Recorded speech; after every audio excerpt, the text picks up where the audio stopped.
Hello friends, और जो लोग मेरे चैनल पे पहली बार आए हैं उनको वेलकम, और बाकी सभी लोगों को एक बार फिर से वेलकम बैक। और क्या आपने कभी सोचा है कि NWR या फिर किसी भी जोन में ट्रेनों का स्पीड अप क्यों नहीं होता है उनको ई लोको मिलने के बाद, या फिर अगर आप किसी ट्रेन में ट्रेवल कर रहे हैं तो अभी भी वो उतना ही टाइम क्यों ले रही है आपको अपनी डेस्टिनेशन पे पहुंचाने में आफ्टर गेटिंग ई लोकोस। वैसे काफ़ी नाइंसाफ़ी करता है रेलवे नहीं आपके साथ, क्योंकि ट्रेन को ई लोको मिल गया फिर भी वो उसी स्थान पे पहुंचाने में उतना ही टाइम ले रही जितना वो पहले डी लोको के साथ ले रही थी। तो चलिए आज की इस वीडियो में इसी बारे में जानते हैं कि ऐसा क्यों होता है। So friends, let get straight into this video with the today's video title what is select time in Indian railways.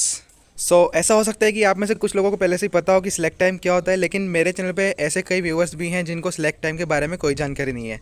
तो आज मैं इस वीडियो में अच्छी तरीके से क्लियर कर दूंगा कि सिलेक्ट टाइम क्या होता है और ट्रेनों का स्पीड अप क्यों नहीं हो पाता है। वैसे मैं आपको बताना चाहूँगा कि रेलवे वालों ने और मीडिया वालों ने एक बहुत बड़ा मिथ फैला रखा है, यानी कि एक बहुत बड़ा झूठ फैला रखा है समाज के अंदर कि ट्रेनों को अगर इलेक्ट्रिक लोकोमोटिव मिल जाएगा तो ट्रेनों का स्पीड अप हो जाएगा, ट्रेन की गति बढ़ जाएगी और ट्रेन कम समय में अपने डेस्टिनेशन पर पहुंच सकती हैं। तो अगर आप अभी तक इस बात पे विश्वास करते हैं तो आप एक बहुत बड़े उल्लू है, क्योंकि रेलवे और मीडिया वालों ने आपको एक बहुत बड़ा उल्लू बना दिया है।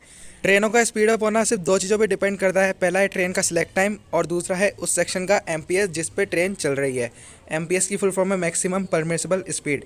हम इन दोनों के बारे में चर्चा करने वाले, लेकिन पहले चर्चा करते हैं हम सिलेक्ट टाइम के बारे में। तो चलिए सिलेक्ट टाइम को हम एक एग्जाम्पल के द्वारा समझ लेते हैं। अब मान लीजिए कि आपके किसी फ्रेंड ने आपको मिलने के लिए बुलाया है, वैसे गर्लफ्रेंड भी आप मान सकते हो अगर आपकी है तो, और वो आपको बोलता है कि आप एक फिक्स टाइम बता दो उसको कि जितने टाइम में आप वहाँ पे पहुँच सको और 1 मिनट भी लेट नहीं होने चाहिए, मतलब बिल्कुल पंक्चुअलिटी के साथ फिक्स टाइम पे वहाँ पे पहुँच जाने चाहिए। तो मान लीजिए कि आपको अपने डेस्टिनेशन में पहुँचने में लगने वाले हैं फिक्स 10 मिनट, लेकिन अगर रास्ते में ट्रैफिक होता है तो आपको 5-10 मिनट और ज़्यादा लग सकते हैं। तो इस ट्रैफिक में लगने वाले एक्स्ट्रा टाइम को ऐड करके आपने अपने फ्रेंड को बोला कि आप 20 से 25 मिनट में पहुँच जाएंगे उसके पास, लेकिन आपको अभी भी एक्चुअल जो टाइम है वो 10 मिनट लगने वाला है।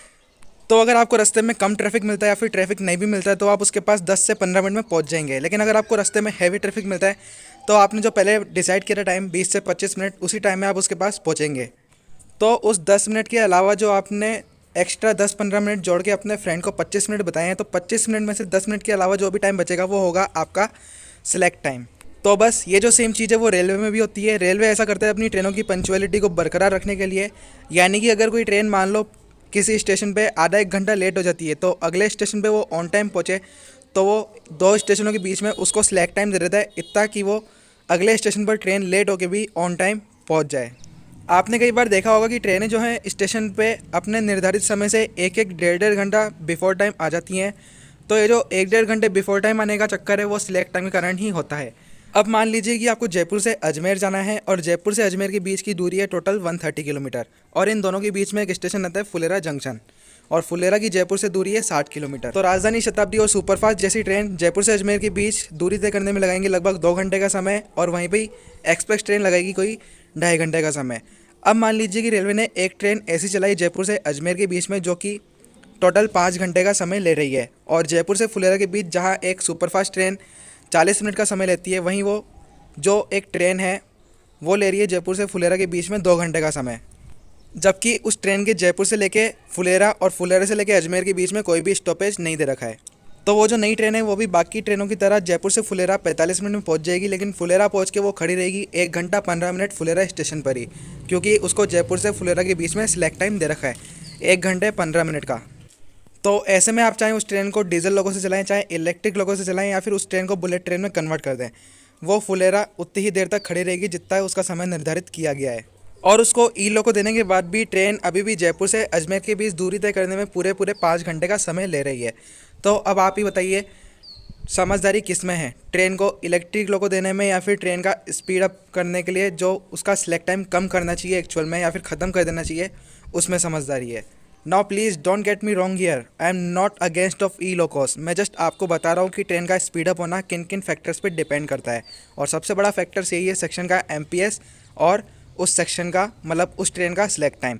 अब सिलेक्ट टाइम की तो बात हमने बहुत कर ली, अब आते हैं हम सेक्शन के MPS पे, यानी कि मैक्सिमम परमिसिबल स्पीड पर। अब MPS को समझने के लिए हम वापस वही एग्जांपल लेते हैं जो कि हमने वीडियो के स्टार्टिंग में लिया था। तो मान लीजिए कि आपको अपने फ्रेंड के घर पे जाने में एक सड़क से जाना पड़ता है, उस सड़क पे बहुत सारे गड्ढे हैं, बहुत सारे स्पीड ब्रेकर्स हैं।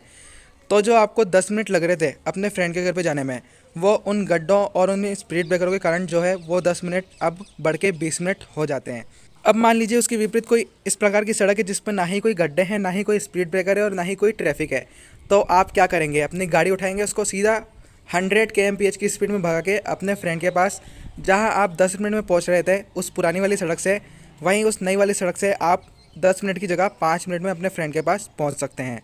तो हुआ ना स्पीड अप, हुआ ना टाइम की बचत। तो बस यही सेम कंडीशंस अप्लाई होती है इंडियन रेलवे ट्रैक्स पर, जहां आप देखते हैं कि सवाई माधोपुर कोटा नागदा वाला सेक्शन है या फिर दिल्ली मुंबई वाला सेक्शन है, जहां पे ट्रेनें 130 160 किलोमीटर प्रति घंटे की रफ्तार से दौड़ती है।